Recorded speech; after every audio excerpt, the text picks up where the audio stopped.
First City Focus is supported in part by Duke Energy, powering the lives of its customers and communities. Online at duke-energy.com. Andy Ellerman of First City Wealth, serving Vincennes and surrounding communities to help with investing and planning for your future before and during retirement years. First City Wealth online at firstcitywealth.com. Colonial Assisted Living.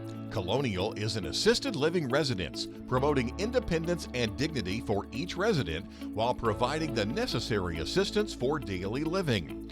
Colonial Assisted Living, 1622 South Hart Street Road in Vincennes, 812-895-1504. And by donations contributed by Vincennes PBS viewers like you. Thank you. Thanks for tuning in to First City Focus. I'm your host, Allison Bowers. On this episode, we're going inside the heart-wrenching stories of two separate families in Linton who are each having to rebuild from the ground up. A local 5K reminds us that clean groundwater is not a convenience for everyone in the world. A rebrand of a local music festival is still honoring its original purpose. We'll explain how. And do you know how a favorite Hoosier Yard game came to be? We'll learn about the origins of cornhole. Join us for these stories and more right now on First City Focus.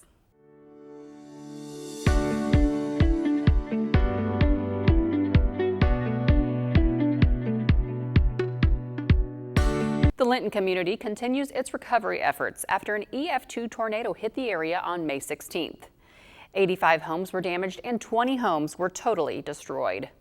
Photojournalists Mary Ann McDaniel and Jill Ballinger bring us the amazing stories of the Vanderkolks and the Haags, two families who lost everything. The National Weather Service in Indianapolis has issued a tornado warning. Once we got home, we had 4 minutes until that tornado hit. So I immediately got them all into the basement, came upstairs to just kind of check things out, realized that it wasn't getting any better. We can't hear the sirens out here, so I didn't have any sort of notification. Saw the clouds, saw the rotation, knew something was about to happen. Got all 5 girls back down into the safe room, got the safe room door locked as the power had gone out and it had already started to hit the house.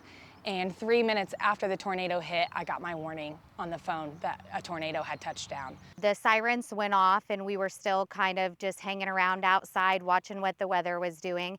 And probably 3 minutes later, the neighbor screams, "It's behind you." And my husband walks out in the driveway and looks towards the back of the house, and he yells at me to get the kids inside.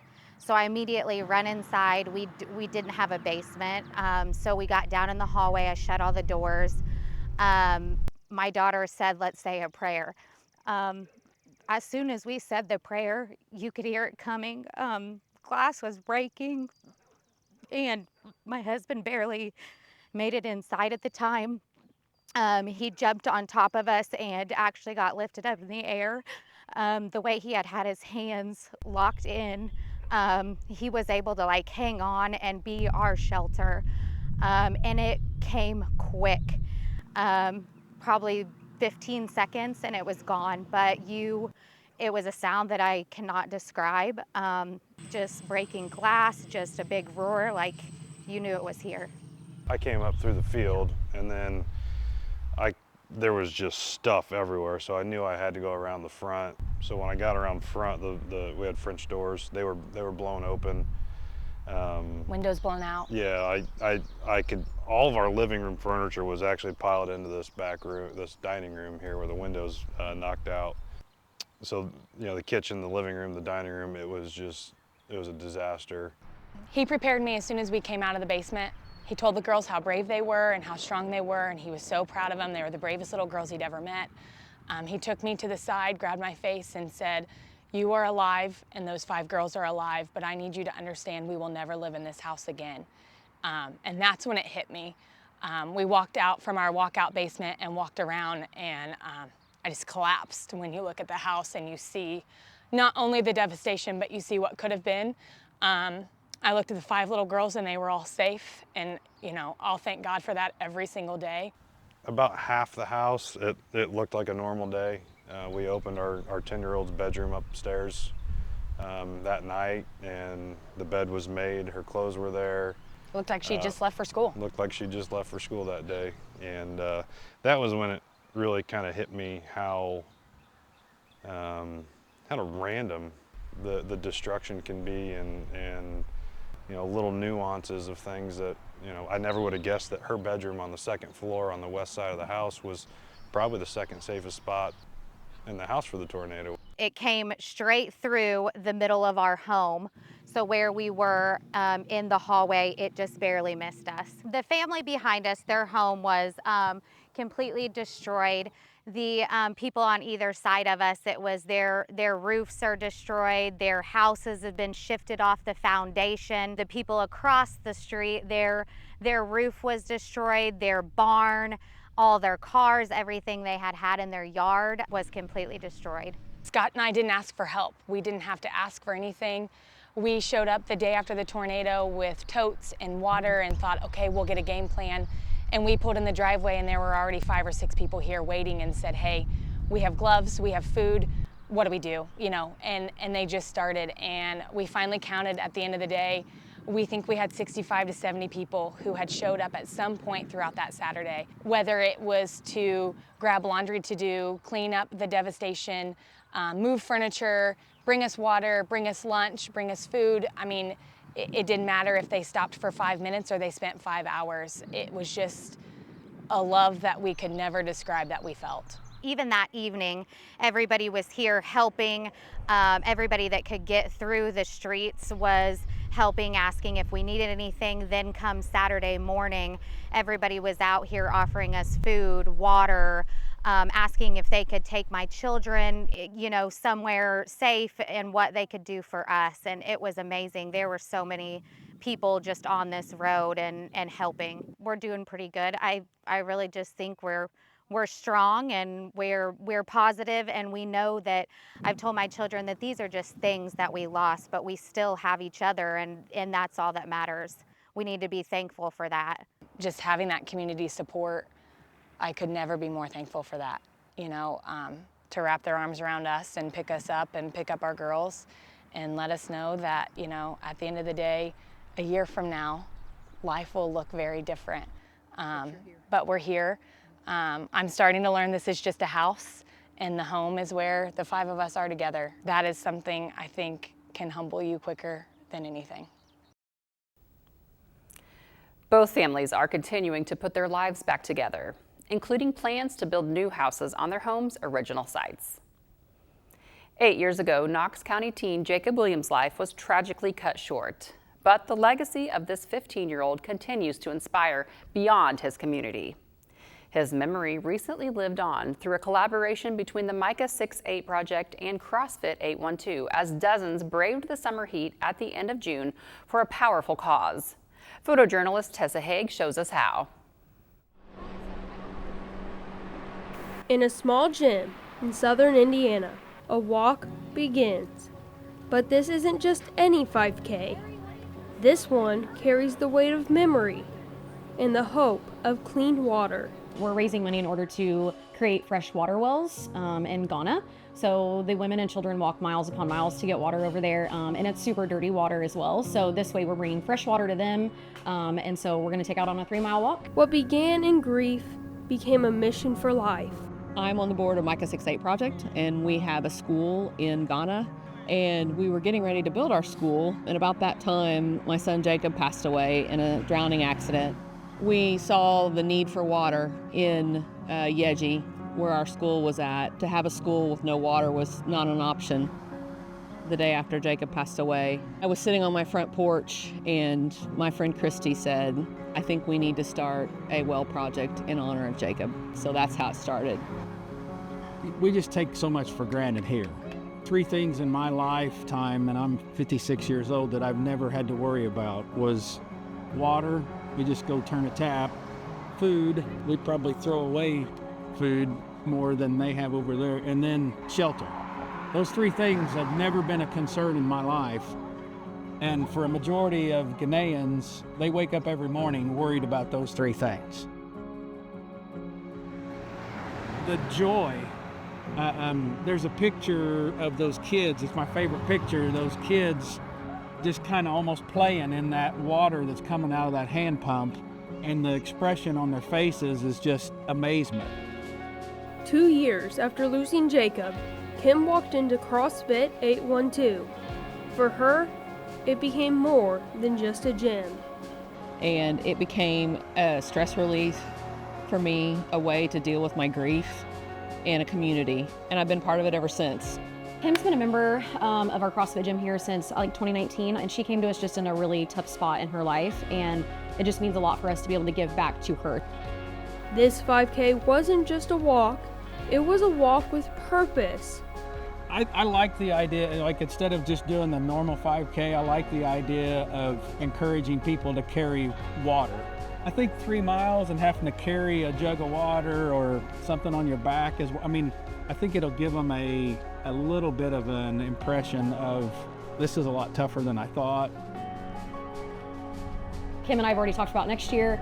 We want to make it bigger. We want to get more people involved, more businesses involved. We'd like to make it a big thing next year. It's a tough time right now. We're 2 days away from our 8th anniversary of losing him. And I know he's here. And I see his hand in a lot of stuff that we do.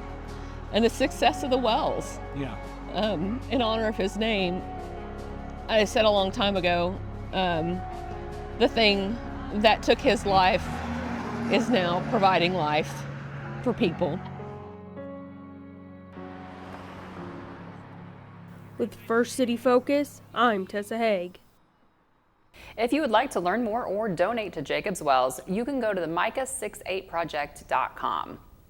Stories like that remind us of one of our community's greatest strengths, and that's turning tragedy into blessings for others. My guest today is another example of that. Chris Hussey is here to talk more about the Wabash River Palooza. Thanks for joining me today, Chris. Thanks for having me. So tell me a little bit about this event. Well, in long terms, I've always been a behind the scenes kind of guy on the Electric River that we used to have every year. This year, the main members, Kyler and Pup, I call him Pup Tent, Michael Robinson, took a break, and I just couldn't let the music go. I had to have something going on, so I pulled the trigger and made up a lineup of Wabash River Palooza. And with this, I get to live through one of my dreams of having it out at Kimmel Park. Okay, so it's going to be at Kimmel Park. Yes, ma'am. What's the date? July 26th. From what time to what time? 10 a.m. to 12 a.m. Okay, so 10 in the morning all the way to midnight. Midnight, yes, ma'am. Okay, and this event used to be called something else, correct? Electric River, I used to help out. This is a totally different event. Totally different event, okay. Yes, ma'am. What's the mission, though? Is the mission still the same? Yes. Tell us about the Scholarship Foundation. Scholarship Foundation is for, I always mispronounce this, Evan Twitty Scholarship Foundation. Our goal is to raise money for that, and in efforts to keep the music going every year, have enough sponsorship and everything else to Right, fund. to have the event next year. Yes, ma'am. Right. Tell us a little bit about the Evan Twitty Scholarship Foundation. Does that go for kids who are interested in music, or? It's also arts driven as well. Arts You driven? don't have to. It doesn't have to be just strictly music. Okay. It falls under the art category as well. Okay, and that's for, is it for Knox County students? Yes. Okay. How long have you been planning this event? I've been on this for probably a healthy 4 to 6 months, but now we're getting post-date 3 weeks. The word's finally out there. Yeah. Right. And you said it's at Kimmel Park. Yes, ma'am. So that's Wabash River Palooza. It's Yes, ma'am. right on the river. Yes, ma'am. What all you got going on that day? I have my main goal in the coming years of being part of Electric River has always been more family-driven, family activities, because I really want to draw the community crowd out there. And we have kid activities as far as cornhole, bounce houses, a couple water activities, and I'm looking for more as well if you or anybody else has some ideas. Right. What's the cost to get in? $20. Okay, and that's for adults, right? Yes. And how much for kids? 12 and under is free. 12 and under is free, okay. And like you said, you got bounce houses and water activities and Yes. cornhole and things. What about food? Is there going to be food available? Yes, we are going to have food trucks. Okay. How many bands do you have scheduled right now to play that day? I am going to have to 'Cause recount. that's My a full apologies. day of music. We got 13 bands lined up. 13 yes. bands, okay. Had And 14. 2 stages, right? Yes, ma'am. 2 stages of music going on. So do you have 2 bands going on at a time, or just 1 band at a time? Just 24-hour music, if that makes sense. No stopping music. No is stopping the is music, the goal. okay. Yes. What are you hoping to provide the area with? What can they expect? What kind of music is it? It's more folk rock to southern rock to rock and roll. Okay. Is more driven. Right, What is but it? still a family-friendly Yes, atmosphere. yes. And then how did you go about finding all these bands? The power of Facebook, believe it or not, and Yeah. being in helping out with Electric River and all that gave me an outlook and a network to rely on. I have some pretty good contacts. Right. I always think that it's nice when events provide our community with things that feel like something bigger, or they feel like they're in a bigger city. Yes. Were you playing off of another big concert? Where did the word Palooza come from? Is that what you're kind of going for? Honestly, between everybody I talked to, Austin Sprinkle, which he's coming down for the event as well.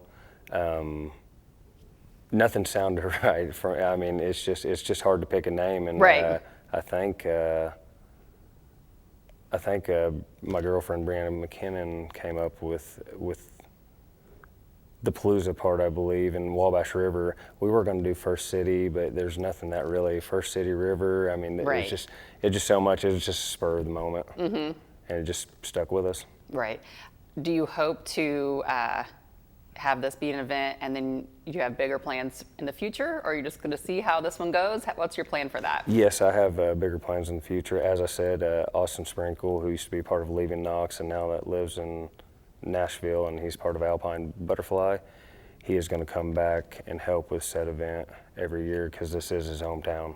Are there other events that go into this scholarship fund, or is this going to be the main funder for the Evan Twitty Scholarship? Oh, I'm just a speck of grain of sand on this. Okay. We all know the First City Music Festival that mainly powers and generates a lot of revenue for the Evan Twitty. Right, and so you're hoping this is just another event that can kind of bring awareness to that, but also just provide something fun for the community and pay into that scholarship. You took the words right out of my mouth. As long as we can get the community together, what they got going on at First City, hands down is great. They're bringing in people from all over. I'm just trying to give the community something to do on probably what's going to be a hot day. So yeah, we're going to have tents. That's what I was going to ask. How far away are some of the bands coming from? The farthest we have is Nashville. Okay. Actually, but we're sticking pretty well tri-state in this local area. Local bands, yep. Yeah. So it's just a fun time to come out and enjoy local bands, enjoy local music, and have it all be going towards a good cause. And it's right on Kimmel, like you said, and at Kimmel Park, there's also a playground. Yes. A nice playground there. Is that all going to be the same open area? Where exactly, like at Kimmel, are the stages going to be set up? The stages are, so if you know where the bathrooms are and the playground is, that pavilion or shelter house, as I call it, the bands will be facing the river. You will be stair-stepped looking up towards the bands and can set up, free lawn seating or throw a blanket down, however you feel fit. Food trucks will be down in the what I call the old camping, if anybody remembers that. Food trucks will be down there, and then the activities will be what used to be the old exit. It'll be out in that grassy area in that old exit. Okay. Can people come and go if they don't? If they pay their money to get in at 11 in the morning and then they want to come back at 11 at night, is there a absolutely. wristband situation? Yes, or what's we'll have a wristband situation, and we'll be advertising parking. The parking situation is going to be a little hairy for some, but we'll get it all figured out. I got a map on its way, and please check out the Facebook page. Okay, yeah. What is the Facebook page? Wabash River Palooza. Okay. Just look it up on Facebook and it should bring you right there. I hope it does. Okay. So if people have more questions, or they're looking into parking, or they want a full list of those bands that are coming, they can go to the Facebook page, yes, ma'am. Wabash River Palooza. If they have any questions directly, they can private message the Facebook page, right? Or contact you directly. Yes, right? ma'am. Okay. Anything else you want to add, or anything else that people that are planning on coming need to know? The lineup will be posted as of this evening. Okay. And please keep a look on the updates on the Facebook page for the parking situation. That's the only scare I have about this. Okay. Okay. If you can't make it to the show, but you still want to donate to the Evan Twitty Scholarship Foundation, contact Chris Hussey at 890-9767. It's a summer staple in Indiana, but it has nothing to do with corn, or does it? Tessa Haag dives deeper into the origin of cornhole. Did you know no one actually knows who invented cornhole? Some say it started with the Native Americans, others swear it came from 14th century Germany. And then there's the Midwest, where folks claim they tossed the first bag. Are these just backyard legends, or could there be truth to some of these stories? I'm Tessa Haag with Vincent's PBS, and today we're digging into the mysterious history of one of the Midwest's most beloved pastimes on this episode of Did You Know? Cornhole. It's a staple at tailgates, barbecues, family reunions, and here in Indiana, it's pretty much everywhere. But where did it actually come from? Some say Native American tribes are believed to have played an early version of the game, but instead of bags and a wooden board, they dug holes in the ground and tossed dried animal bladders with beans. Gross. As the story goes, colonists saw the game and adapted it over time, till it eventually became the game we play today. But that's the thing. There's no hard proof, just word-of-mouth stories passed down through generations. Then came the legend of Matthias Cooperman, a cabinet maker in 14th century Germany. One day he went on a walk and supposedly saw some kids throwing rocks into a hole as a game. Being a good Samaritan and worrying for their safety, he built a wooden board with a hole and gave them soft bags filled with beans to throw instead of rocks. Sound familiar? The legend says German immigrants brought the game to America, swapped the beans for dried corn, and just like that, they had cornhole. Again, fun story, but no documents, no patent, nothing solid. So what do we actually know? In 1883, a man named Heiliger du Vent patented a game called Parlor Quoits, an indoor version of something like horseshoe. Instead of metal rings, it used slanted boards, bean bags, and a square hole. Getting closer, right? He eventually sold the rights to a Massachusetts toy company, which gave it a new name, Faba Baga. They made it more complicated with multiple holes and different scoring systems, and honestly, it never really caught on. The game of Parlor Quoits eventually evolved into the game we play today, but a lot of people had their own rules, and it wasn't until the American Cornhole Association was formed in 2003 that the game had standardized rules. But even before the rules were standardized, cornhole exploded in popularity across Ohio, Indiana, and Kentucky in the 80s and 90s. Local businesses began crafting custom boards. Backyard tournaments became the norm, and before long, the Midwest was ground zero for cornhole culture. Here in Indiana, we embraced it with open arms and cold drinks. Cornhole, for us, became a summer essential. Now, there are professional cornhole leagues, ESPN coverage, and thousands of dollars in prize money on the line. Who would have thought tossing a bag of corn could take you pro? So, did Native Americans invent it? Was it a German cabinet maker? Or did someone in the Midwest just think of the game? Honestly, we may never know the whole truth. But one thing is for certain, cornhole found its roots in the heartland, and it found a home here in Indiana. I'm Tessa Haag, and thanks for learning more with Vincent's PBS. Well, my family has had some pretty competitive cornhole rounds over the years, but who doesn't love a little friendly competition? Recently, local teens got to see who could make the most impressive pizza, and a local expert got to be the judge of that.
And that's all for this edition of First City Focus. For everyone here at Vincennes PBS, I'm Allison Bowers. Join us again next week.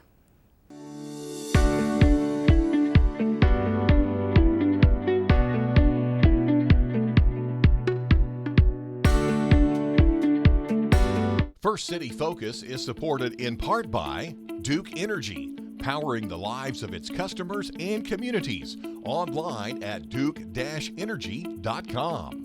Andy Ellerman of First City Wealth, serving Vincennes and surrounding communities to help with investing and planning for your future before and during retirement years. First City Wealth online at firstcitywealth.com. Colonial Assisted Living. Colonial is an assisted living residence, promoting independence and dignity for each resident while providing the necessary assistance for daily living.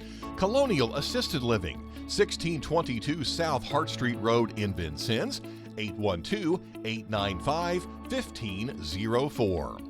And by donations contributed by Vincennes PBS viewers like you. Thank you.